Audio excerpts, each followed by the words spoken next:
Olá, iniciando mais um videocast do canal Justiça e Amazônia. Hoje eu estou aqui com a minha colega da advocacia, doutora Jamile Sarati. Seja bem-vindo, colega.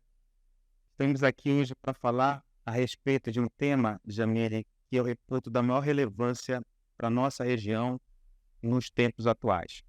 É o casamento infantil na Amazônia. E eu queria começar com um dado para mim alarmante. A Unicef divulgou em 2022 que o Brasil ocupa o 4º lugar em casamento infantil, que seria o casamento de homens e mulheres com menos de 18 anos.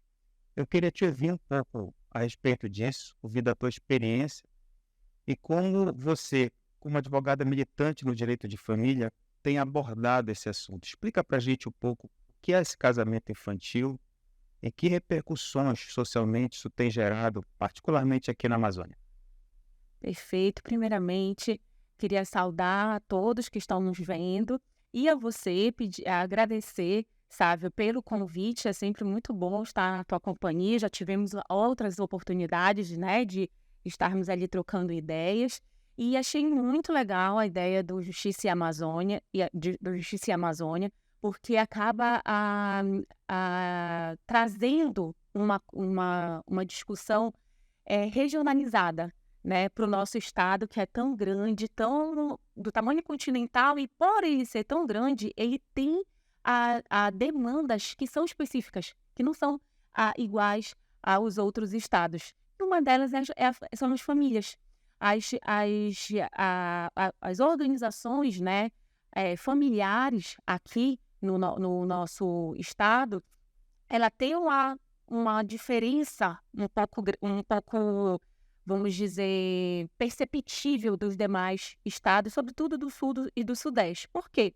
Porque aqui nós temos o costume de casar mais cedo. Então, as meninas iniciam a vida sexual muito cedo, a partir dos 10, 11 anos de idade, e acabam se casando entre esses 10 até os 16, 18 anos de idade. Aí tu me pergunta, como é que uma garota, né, pode casar com 10, 11 anos de idade? Bom, para a lei é óbvio que ela não pode. A gente precisa aqui deixar claro que o artigo 217-A do Código Penal, ele proíbe, na verdade, ele criminaliza, né, considerando estupro, qualquer relação sexual com pessoas, e aí é tanto menino quanto menina, menores de 14 anos, tá? Então é crime. E eu não posso casar com alguém com menos de 14 anos. Mas o artigo 1520 do Código Civil diz que o casamento pode se dar a partir dos 16 anos de idade, desde que eu tenha a autorização dos meus pais. E se não tiver autorização dos pais, eu posso ter uma coisa chamada suprimento judicial, que é a autorização do juiz. Então, nós temos aqui dentro do norte 2 tipos, vamos dizer, de casamento infantil. O casamento infantil que está legalizado e que efetivamente é um casamento com todas as garantias, direitos e deveres, que é a partir dos 16 anos. E nós temos, infelizmente, a união infantil informal, que é aquela em que que envolve meninas ou meninos com menos de 16 anos. Eu acho, Jamile, que isso já abre várias perguntas. A primeira delas é a autorização dos pais, se ela for consentida, né? Basta eu ir no cartório e formalizar o casamento com a assinatura dos pais, correto? De uma forma consentida. Sim, não, no momento que a gente for fazer a habilitação para o casamento. E aí os pais comparecem juntos, vão certamente assinar algum tipo de declaração. Agora, como funciona na hipótese de recusa dos pais? Aquela menor de 16 anos que resolve casar, os pais não querem e ela tem que suprir judicialmente, ela tem que procurar o Ministério Público. Ela tem que procurar o Ministério Público por ser por ser o órgão que tutela, né, o menor de idade, e aí, através disso, fazer o pedido para o juiz. Para assim conseguir esse suprimento judicial. Antigamente, né, existia bastante suprimento judicial positivo, tá? Dizendo que no final das contas já se percebia que a menina, ou geralmente menina, e a gente vai entrar nessa discussão aqui, que a menina já tinha uma vida de casada, que já tinha uma vida ali de relacionamento e que por isso ela não havia problema dela casar. Hoje você já vê um outro tipo de análise judicial, graças a Deus, entendendo que aquela menina ou aquele menino ainda não tem maturidade para tanto, né? Então, antigamente, por um acaso, se autorizava casamento por gravidez, Sim. com menos de 16 anos. Hoje, não mais. E como é que fica a situação daquela menor de 16 anos que estabelece uma situação de fato já de uma convivência até pública, ou não, mas de uma convivência com o homem, que vou usar o exemplo da mulher porque é mais comum, a mulher ser a mais jovem nesse casamento infantil, e ela não pode casar porque a lei não permite, só permite aos 16. Aos 16, digamos que ela tenha alguma dificuldade porque não tem aprovação dos pais e vai ter que esperar até o 18, vem a casar só após a maioridade. Como fica a tutela deste período em que ela de fato estava casada, mas não tinha ou a tutela legal, porque não tinha 16 anos, ou não tinha depois autorização marital? Ela consegue ter alguma proteção em relação a isso? Proteção em relação ao casamento e os efeitos do casamento, infelizmente, ela ainda é marginalizada. Acaba ficando prejudicada no sentido, por exemplo, de reconhecer que ela teria ali uma união patrimonial. Uma união patrimonial, com certeza, ela sai prejudicada. Agora, como graças a Deus o direito civil ele é muito subjetivo, a gente não vai prejudicar e eu não te digo que não existe a possibilidade da gente discutir isso judicialmente, ainda mais dentro do cenário que nós temos no Brasil, né? Mas, se a gente for ler a letra fria da lei, ela não teria esse direito. E hoje, que tipo de preocupação surge em relação ao casamento infantil? Ele tem uma permissão legal, então a partir dos 16 anos. Mas como é visto hoje, eu digo, não só apenas pelo judiciário, mas também pelo Ministério Público, né? Por todas as entidades que tratam a respeito dos direitos humanos, do direito menor, como é visto este número grande de casamento infantil, né?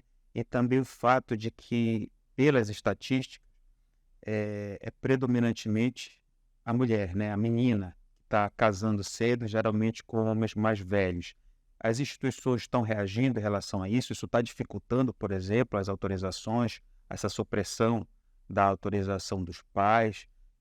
Como você enxerga essa movimentação e essa tensão hoje em dia? Sim, na verdade, a ONU considera uma violação de direitos humanos o casamento de qualquer pessoa antes dos 18 anos. Então, o nível internacional já é considerado uma grande violação. Existiria um descompasso, por exemplo, então, entre a posição normativa do país em autorizar um casamento a partir dos 16 e aquilo que a ONU estabelece a respeito. Uma questão de cultura. E aí eu vou te dizer que parece clichê, né? Parece piegas, mas no final das contas, o que a gente vai precisar batalhar, enquanto eu te falava agora, até como advogados, como função pública que nós temos, e quando nós nos reunirmos com outros órgãos, é bater na base. Que é a base de quê? Da educação sexual dentro dos colégios, a base da educação da família, do planejamento familiar, né? Da ajuda também do Estado para aquela família, porque a menina sai de casa ou porque ela foi violentada pelo próprio pai, ou porque ela foi violentada pelo próprio padrasto, ou porque ela não tem dinheiro. Ela não tem recurso. O que é que ela vê naquele homem que é mais velho, tá? Não sai, geralmente, Sávio, uma menina de 15 e um menino de 16. Até existe. Mas sai uma menina de 15 com um cara de 45. Um homem de 40, né? Por quê? Porque ela vê nele a oportunidade de ter uma vida melhor. Só que quando eu saio, e essa pesquisa maravilhosa que eu acho que tinha que ser mais discutida do Promundo, que foi feita em 2017, cujo nome é E Ela Vai no Meu Barco, é justamente o que eles concluíram. Por quê? A menina sai e ela é doutrinada a servir aquele homem. E é ele o mundo dela. Um dos homens que foi entrevistado, ele que disse essa frase que deu o nome da pesquisa, né? Aí, como é que vocês vivem como marido e mulher? Ah, ela vai no meu barco, ela vai na minha. Ela faz o que eu fizer. Então, eu não tenho mulheres esclarecidas, eu não tenho mulheres autônomas financeiramente, livres de pensamento, e pior, eu caso e tá tudo certo, e depois que eu começo a sofrer a violência, ou quando o casamento desgasta e eu não tenho para onde ir. E aí eu fico naquele casamento, ou então eu acabo me colocando na posição de violentada, eu aceito aquela ocasião, aquela, vamos dizer, aquela condição, porque eu não sei nem o que fazer. Eu não sei nem para onde correr, com quem falar. E essa é a nossa maior preocupação aqui, região do Marajó. Vamos falar daqui. Região do Marajó é uma região completamente, vamos dizer, prejudicada, né? Nesse sentido. Então, região, interiores daqui do Pará, onde as meninas acabam às vezes levadas pelas mães, às vezes levadas pelos pais. Pois é, essa que é uma preocupação. Você tem uma permissão legal a partir dos 16 anos, desde que tenha autorização dos pais. Aí eu te pergunto, os pais autorizando, ainda que haja por trás um contexto preocupante como esse que você está colocando, de desigualdade econômica, de domínio econômico, né?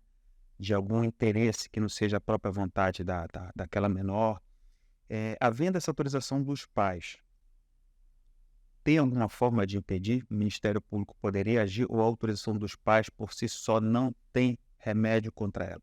Olha, pode, porque o Ministério Público vai dar o parecer dele, mas... Na habilitação do casamento. Na habilitação Poderia do menor... ter mais fatos. Poderia, mas eu vou te dizer que de fato, né, na prática, no final das contas, eles não fazem, porque se os dois pais estão aceitando, o Zeno até falava isso, né? O Estado, de forma inteligente, Estado, né? Transferiu a grande responsabilidade das crianças, que é ele, que é o maior tutor, né, das pessoas vulneráveis, aos pais. Então, eu tenho, numa forma, vamos dizer, crescente, ali a primeira responsabilidade é dos pais. Mas sim, o Ministério Público pode dizer não. Vai casar e aí justificar, óbvio, porque o direito não aceita porque sim ou porque não, né? Você vai ter ali que justificar. A preocupação que eu vejo nesse cenário, então, é que você tendo a permissão dos pais, aquela menor, ela fica um tanto indefesa em relação a essas situações de riscos, sobretudo essa questão do poder econômico, da influência do poder econômico sobre o consentimento dela. Que vindo com a autorização dos pais, embora existisse em tese a possibilidade de o Ministério Público averiguar a causa daquele casamento, se é uma motivação mesmo pura ou não, ele não tende a fazer isso. Só haveria um crivo, né, uma peneira, na hipótese da necessidade de uma autorização judicial. Sim. E aí sim o Ministério Público, eu creio que iria participar ativamente. Porque aí tu ia ter que buscar o porquê da negativa dos pais, né? E aí vai ter um processozinho de conhecimento ali, né? Por que esses pais não estão deixando, né? O juiz vai ter que avaliar para ele poder deixar ou não. Aí sim, realmente, ele é mais crivado. E em estados como o nosso, que tem um IDH tão baixo, né? Um índice de pobreza tão absurdo, você percebe logo que, pelas estatísticas que você apontou e que eu li, né, sobre o assunto, geralmente nos países e nos locais que você tem mais pobreza, IDH mais baixo, o número de casamentos de infantil é maior, né?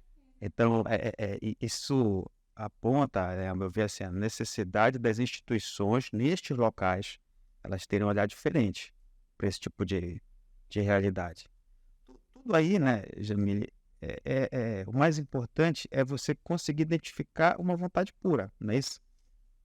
Do casamento. Eu creio que a tutela legal, ela passa por isso, né? É saber se naquele casamento que está no regime excepcional, é contra até uma orientação de uma entidade tão importante de nível internacional como a ONU, saber se ele tem uma vontade pura ou não. Pode até ocorrer.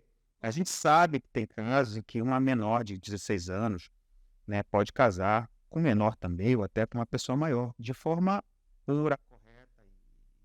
A questão das comunidades internacionais e de quem realmente não defende o casamento de menores de 18 anos é justamente os estudos médicos de que o teu desenvolvimento cerebral ainda não está preparado, pelo menos até os 21 anos de idade.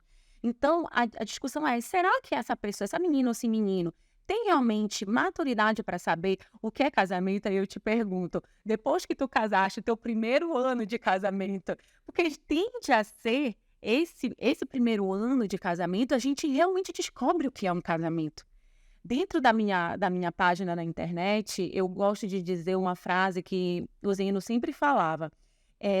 As pessoas mais velhas, as pessoas maiores de idade, elas casam sem fazer um pacto, apenas dizendo sim, para 122 artigos do Código Civil. E pergunta para elas se elas sabem. Elas não sabem. Se a pessoa mais velha sabe, não sabe, tu imagina uma menina ou um menino de 16 anos. Eles não vão entender as obrigações, deveres e direitos matrimoniais. Quando toda vez chega no escritório, vou te dizer o perfil de uma mulher que chega muito no escritório. Uma mulher que casou cedo, geralmente do interior, um homem muito abastado, ou ele morre, ou ele pede para se separar. E ela diz, de repente eu tinha carro, eu tinha casa, e hoje não tenho nada, porque me botaram para fora. Às vezes nem os filhos sabem. Então, a informação, a maturidade dessa criança, que por um acaso, isso é um dado também importante, essas meninas não terminam o ensino médio. A minoria ainda se forma. Você está numa idade escolar e vai ter que assumir, né, muitas vezes, dentro de um contexto machista, que infelizmente está enraizado na cultura, né, do país e do mundo, acaba que a criança é deslocada do estudo para fazeres domésticos, né? Para cuidar da família, para cuidar do marido, né? E, mas eu fiz de tudo para ele, eu estava em casa, eu estava dando aquele suporte enquanto ele estava trabalhando, tipo, sei lá, na nossa fazenda. E aí hoje o cara é milionário e diz, não, tu nunca levantou um dedo, ficaste aí em casa a vida inteira, o que é que tu quer? Essas são as frases.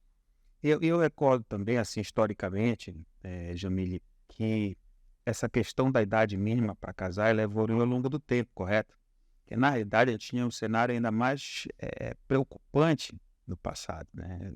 Eu creio que a idade mínima era 12 para a mulher, 14 para o homem, e foi evoluindo. Hoje ela está em 16, mas chegou a ser 14, 16.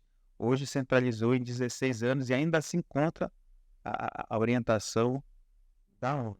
Então, embora a gente não esteja ainda, digamos, bem aos olhos da comunidade internacional, houve uma evolução em relação ao passado, devido a essa cultura da criança, né? Aquela ideia de que a partir da puberdade, que a mulher, quando já pode ter filho, já pode casar. E a história e a evolução nos mostrou que isso é desastroso para a criação de um filho, de uma criança. A Revolução Industrial, a ida da mulher para o mercado de trabalho. Ai, Deus, que problema com essa parte aí? Sim, a Revolução Industrial, a saída da mulher para o mercado de trabalho, e isso foram grandes questões que, no final das contas, acabaram para a evolução que a gente chama da família, né? Para uma família mais horizontalizada, para uma família mais democratizada, onde saiu a figura do chefe familiar para ter, né, os chefes familiares, as pessoas de uma forma, inclusive incluindo as crianças como sujeito de direito. Então, hoje eu tenho não apenas o homem, mas a mulher e as crianças enxergadas como os sujeitos, né, de direitos, de desejos, de deveres. Então, óbvio que no nosso futuro a gente espera que estejamos mais desenvolvidos nesse sentido. Para isso, a gente precisa discutir, para isso a gente precisa se colocar de contra, né? Dizer, não, olha, não pode. E a gente, mais do que tudo, a gente precisa levar essa informação, por isso que eu adoro esses momentos. Eu adoro vir conversar, eu adoro vir disseminar informação. A gente precisa disseminar informação não apenas para os nossos colegas, mas a gente precisa fazer com que essa informação chegue no público que não tem acesso. É por isso que eu também gosto de falar da forma mais, vamos dizer, fácil possível, para que as pessoas consigam entender e compreender. Nossa, mas eu tenho esse direito. Nossa, mas eu posso escolher não casar e estudar, né? Eu posso ter engravidado, que é uma coisa que acontece muito, né? Eu posso ter engravidado e pedir para minha mãe para não casar? Eu não vou ser o motivo da fofoca da minha cidadezinha, porque a minha mãe vai estar lá comigo, porque o meu pai vai estar comigo. Exatamente. E uma pergunta, Jamile, para encerrar esse assunto. Existe idade máxima? Não, não existe idade máxima, mas nós temos o artigo 1641, que é considerado um artigo muito duvidoso, eu considero inconstitucional, porque, no final das contas, a pessoa, a partir de 70 anos, ela não pode escolher seu regime de bens, porque ela não estaria mais, talvez, considerada apta. É muito constrangedor. Isso é uma discussão profunda no direito de família. Demais, demais. Porque você fica ali e muita gente, tu sabias que por causa desse artigo, alguns filhos acabam chegando lá no escritório e dizendo, não, meu pai não pode vender, ele já tem 70 anos. Ele não pode vender o imóvel dele. O pai pode, a mãe pode, porque 70 anos não relativiza a tua capacidade. Então, tu tem 90 anos, tu pode casar? Pode, só não vai poder escolher o teu regime. Vai ter um efeito patrimonial. Exatamente. Jamile, obrigado pela tua participação, por a gente abordar esse tema tão importante, contribuído para o nosso videocast. Sabe, eu que te agradeço mais uma vez a oportunidade, quero agradecer a todo mundo, não esqueçam de curtir, de compartilhar e de participar, né, que é sempre bom, deixando aí as tuas dúvidas nos comentários. Um beijo para vocês. Obrigado à dupla comunicação, a Raquel e ao Giovanni, que estão aqui sempre fazendo os nossos registros. E peço finalmente que você curta, compartilhe e acompanhe o Justiça e Amazônia nas redes sociais. Um grande abraço e até a próxima.